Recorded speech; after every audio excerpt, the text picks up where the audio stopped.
गंजबसौदा से क्षत्रिय करनी सेना परिवार के राष्ट्रीय अध्यक्ष राज शेखावत गंजबसौदा आगमन हुआ, जिसमें उन्होंने पत्रकार वार्ता करते हुए कहा कि उनकी 19 सूत्रीय मांगें जो शिवराज सरकार ने आश्वासन दिया था, अभी तक उन मांगों को नहीं माना गया तथा आगामी 27 अगस्त को भोपाल में एक विशाल धरना प्रदर्शन भी किया जाएगा। 19 मांगों को लेकर क्षत्रिय करनी सेना परिवार सरकार के सामने रखेंगे। 27 अगस्त सुबह 10 बजे भोपाल मध्य प्रदेश में होने वाले इस महापंडाव में देश भर के लाखों क्षत्रिय आएंगे। 19 मांगों को लेकर प्रदर्शन किया जाएगा। 19 सूत्री मांगों को लेकर हम मैदान में उतरे हैं। उसमें मुख्य जो हमारी मांग है, क्षत्रियों को सत्ता में स्थापित करना, और ये क्षत्रिय करनी सेना परिवार का उद्देश्य और लक्ष्य भी है, संपूर्ण भारत में क्षत्रियों को सत्ता में स्थापित करना, और उसी दिशा में हम आगे बढ़ रहे हैं। और जो हमारी 19 मांगे हैं वो मैं आपको पढ़ के सुनाना चाहूँगा।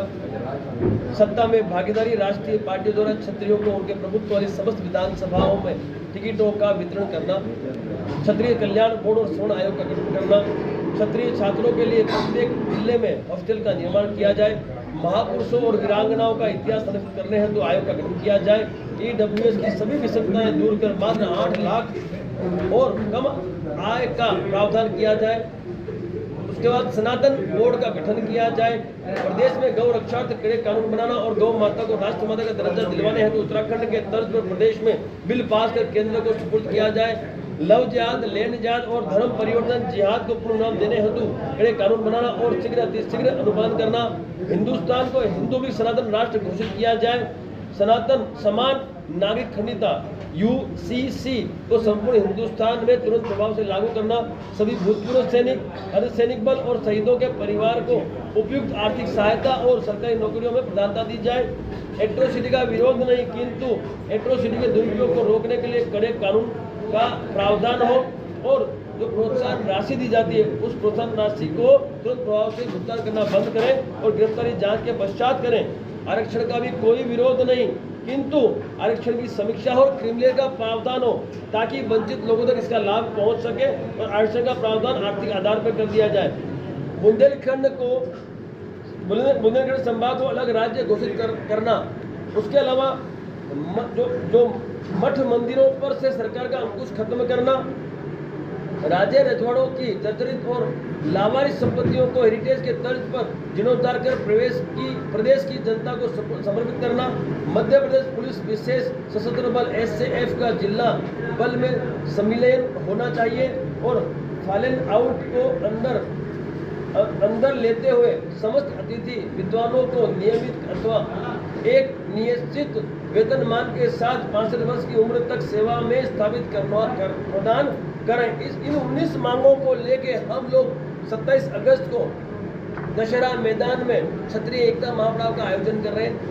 वहाँ पर 2 बजे तक का अल्टीमेटम हम सरकार को देने जा रहे हैं। 2 बजे तक उनका प्रतिनिधिमंडल आ जाता है, हमारी मांगों पे समिति दर्ज करता है तो अच्छी बात है, नहीं आता है तो हम लोग 2 बजे के पश्चात वहाँ से कूच करेंगे सरकार के लिए। सरकार सचिवालय में बैठती है, हम सचिवालय जाके हमारी मांगों पे सहमति बना के ही मैदान छोड़ेंगे। साथ ही साथ हम लोग ये चाहते हैं कि हमारा जो समाज है, जो क्षत्रिय वहाँ इकट्ठा हो रहा है, वो बिल्कुल तैयारी के साथ आएगा, केसरिया झंडा और मस्तक को तिलक लग के वो आएगा, और हम उस दिन मांगों को मनवा के ही मैदान छोड़ेंगे। कितने युवा इकट्ठे होंगे वहाँ पर? लाखों की संख्या में वहाँ पे क्षत्रियों का जमावड़ा होगा साहब। पूरे मध्य प्रदेश से क्षत्रियों का जमावड़ा वहाँ हो रहा है, तो साधु संत भी वहाँ बता रहे, क्योंकि यहाँ पे मठ मंदिरों को सरकार के अंकुश से खत्म करने की बात हमने की है, तो हमारे साथ साधु संत भी जुड़ रहे हैं। तो वहाँ जो संख्या होगी उसकी गिनती हम अभी नहीं करते, लेकिन लाखों की संख्या में क्षत्रिय समाज संपूर्ण मध्य प्रदेश से वहाँ संगठित हो रहा है। फिर साथ ही राष्ट्र की जो हमारे पदाधिकारी है वहाँ भी उपस्थित दर्ज करा रहे। सरकार अगर अपनी मांग नहीं मांगेगी तो फिर आप क्या करेंगे? अगला कदम क्या होगा? बिल्कुल साहब, यदि सरकार हमारी मांगों पर ध्यान नहीं देती है तो हम निर्दलीय हमारे उम्मीदवार खड़े करेंगे ना। हमारी तैयारी हो चुकी है। हमने जो विधानसभा में हमारी भरपूर संख्या है, हमने 80 से 100 टिकटों की मांग की, और उन्हीं विधानसभाओं में मांग की जहाँ पे हमारी भरपूर संख्या है, उन विधानसभाओं में हम निर्दलीय उम्मीदवार खड़े करेंगे।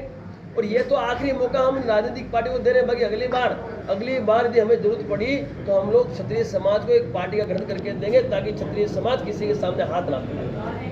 बहुत बहुत धन्यवाद। आप सब सवर्णों को साथ में लेंगे या राजपूत? ऐसा है साहब, आपने मांगे देख ली, इन मांगों में साफ लिखा हुआ है कि ये सनातन धर्म को लेके मांगे गए। आज हम तो गौपालक प्रतिपाल हैं, तो हम तो संपूर्ण जो भी सनातनी हैं उन सभी को बुला रहे हैं, लेकिन करणी सेना क्षत्रियों का संकलित क्षत्रियों को आमंत्रित कर रही है। लेकिन हमारा जो आमंत्रण है वो समस्त सनातनियों के लिए, क्योंकि इसमें जो मांगे हैं ये मांगे गौपालक प्रतिपाल को ध्यान में रखते हुए, छात्र धर्म को ध्यान में रखते हुए कि ये जो समस्त जो सनातनी इस भारत देश के जो इन मांगों से सहमत है वो अवश्य उस आंदोलन में अपना आहुति दे, अपनी भूमिका सुनिश्चित करे, ताकि हम बड़ी संख्या में वहाँ इकट्ठा होकर शक्ति का प्रदर्शन, क्योंकि आप सब जानते हो आजादी से आज तक राष्ट्रीय राजनीतिक पार्टियों द्वारा जातिगत समीकरण के आधार पर टिकटों का बंटवारा किया गया और हमें वंचित कर